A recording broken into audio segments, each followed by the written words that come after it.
Well, let's go on to the world famous segment 2. Oh, world famous because I just said it was. And because we all picked up our drinks. Yes, at the same time. It's time to drink. Hey, yeah, cheers! Cheersing already. Yeah. So, segment 2, we've decided that we're each going to throw out a movie that catch up.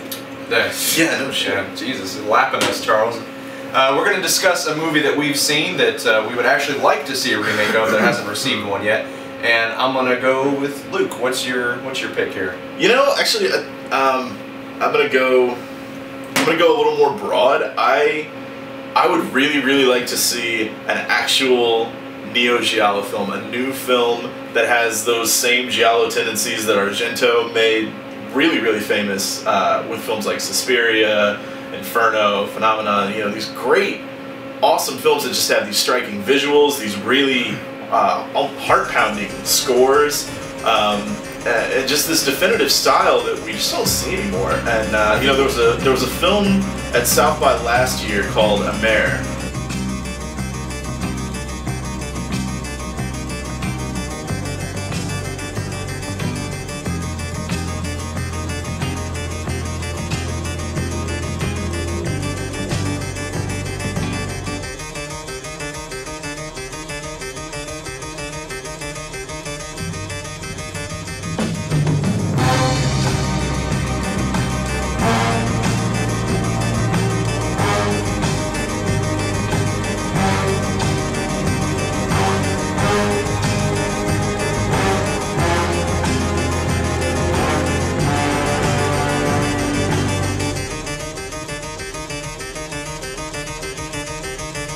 It was a Belgian film that was definitely playing with those same ideas, but it was really more of an experiment than a film. And not that it didn't have a story, but I'd love to see a film that had a good, strong driving narrative that used those same techniques. I think The Woods gets close.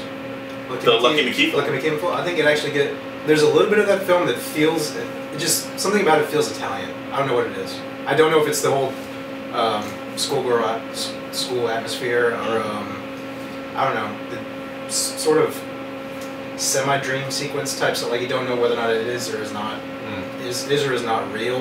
Well, yeah, which is a great part of Suspiria is kind of wondering, you know, if you're really seeing what you're seeing, you know, if it's in a dream or what exactly is going on. I love playing with the audience's mind like that. But it's not as like, I guess narratively speaking, it does kind of flow a little bit in that same sense where you kind of follow along with the story. Suspiria is kind of, I mean, it's just strange. It's strange.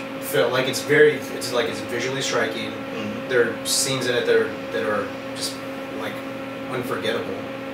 Goblin score is incredible. Yeah, and again, minus the synthesized score, the Lucky McKee's film just something about it feels Italian. Feels like a Giallo film, near a Giallo film at least.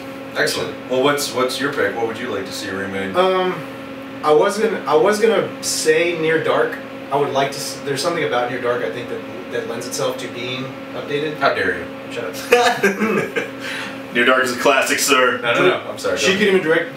Catherine Bigelow couldn't even direct it again if she wants. Yeah, hell yeah. Oscar winner. She's doing Catherine Bigelow. Her Locker 2 isn't going anywhere, so. So I was going to say that, but I believe Platinum Dunes actually has the rights to it. There you go. God damn it. There you go. Supposed to remake it a couple years. Thwart it again! No! Platinum Dunes! So, and I'm sort of ambivalent towards Platinum Dunes. I don't really feel one way or the other about their films, but I do think that I don't think that's a good film for them to attack. Yeah, it doesn't seem like a good fit. Yeah, but so I was going to say that, and I still believe that, assuming Platinum Dunes just loses the rights to it and somebody else goes and gets it. But other than that, I would actually like going along with something being remade, and actually if I could apply it to a filmmaker to remake it, I would like to see Guillermo del Toro do something with Nightbreed. Who's buried in Midian? Ain't nothing but dead folk. Somewhere, hidden from sight, closer than you might think, is a place that's not on any map. Midian. Something's breathing there. It looks a lot like hell, but they call it home. There goes the neighborhood. They're not pretty.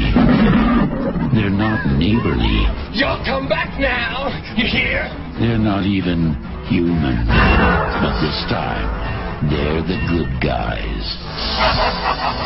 From the imagination of Clive Barker comes Nightbreed. Really? Yeah. Interesting. And I had that.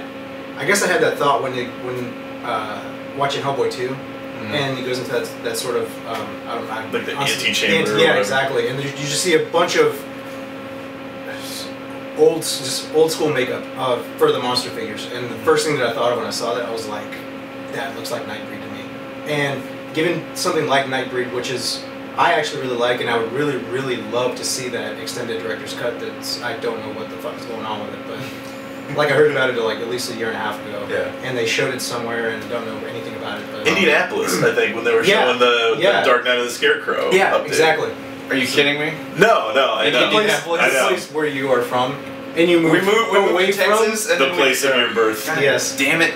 Damn you, Naptown! It's the one cool thing they've got. I mean, That's what true. are you gonna do? Yeah. I will give them that. My pick is actually going to be I Bury the Living, which is a very cool film, I believe from the 60s. Yeah. Fact check. But yeah, it's a movie about a guy who works at a cemetery, and there's a big map on the wall of all the plots, and there's these pins, and they have a system where it's like when somebody dies, they put a pin in the map to show that okay, this is their plot, this is where they're going to be buried. And he finds out that if he puts the pin in early, those people die. So he has like this godlike ability to decide fates. And it's a really creepy movie, very atmospheric. The one problem I have with it is it does get a little muddled at the end and become very style over substance, and it doesn't really work itself to its logical conclusion. And I'd like to see somebody kind of pick up the ball and run with it. It's such a great concept that by the time you get to the end, you really want. It's a movie that calls for that really strong kind of gut punch ending, and it just kind of falls flat at the end, like a flan in a cupboard. Like a flan in a cupboard. Yeah, no, I would love to see somebody step in, but somebody that understands atmosphere, because it's definitely it's a quiet film for much of its runtime. Ty West. I would like to see Ty West remake I Bury the Living. Well, I mean, it's not completely silent for 50 minutes, but. We love House of the Devil! Alright, yeah, I do love House I of just the want to Devil. throw that out. I think House of the Devil is a great film. And I know a lot of people have a problem with it. I don't. But if you're talking about somebody understanding atmosphere, somebody that can make a movie that's silent for that long and still keep you engaged, that's atmosphere. No, I think that's great. I wonder. Totally silent. Totally Michael Bay. Yeah, why is Michael Bay not doing I Bury the Living? Well, he's doing every other remake by proxy of Platinum Dunes. There you go. Oh, True. This is true. This is true. Michael Bay, you fucker. You are welcome. All right. Well, I think we've embarrassed Maybe the Koreans. I'm sorry. I'm still thinking about this. Maybe like a Korean I Bury the Living remake. Because god damn are the Koreans on fire right now. That's true. And I would love to see the Koreans get something really, really hardcore. What was like it they that. just remade? What was it they just did last? Was it The Housemaid? Yeah, they did the Housemaid remake that played at Fantastic Fest this year. And that was quite good. Yeah, it was and really, they did, really solid. I Saw the remake. Devil, which is fucking... Not a remake, but it's not a remake. damn good fucking film. phenomenal. Just brutal.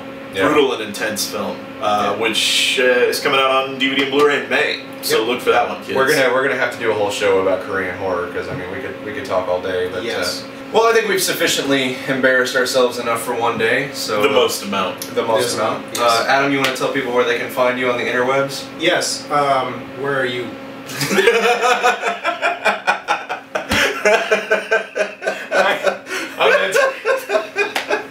I'm at filmscorerejects.com as well as Hollywood.com and now Lounge Geeks, or you can follow me on Twitter at BryGuySalisbury. I am at the first of those places. He is at the first of those places. FilmSchoolRejects.com.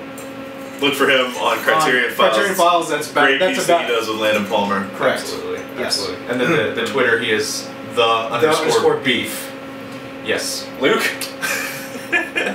I occasionally contribute for Film School Rejects. You can find my pieces randomly scattered about the site. I'm sure all three of us will have some South by Southwest reviews coming up for you there. And then I am at LD Mullen on the Twitterverse. So feel free to follow, and I'm sure you'll see a lot of things you wish you hadn't. All right.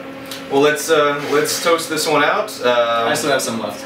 I don't know why, but we're gonna Yeah, toast, me too. Yes. we're gonna toast to "Don't Call It a Comeback" because why Been here not? for years. Yeah, when we are in the rap room. We are in fact in the rap room. It's At lovely. the beautiful highball. highball lounge. Yeah. So, Yeah, I forgot to mention that, but we are going to be wandering around the highball for each one of these episodes, and today we are in the rap room. So Hence the attire. hence the attire. Yeah, absolutely. Don't All call right, it a comeback. Don't call it a comeback. Thanks for playing.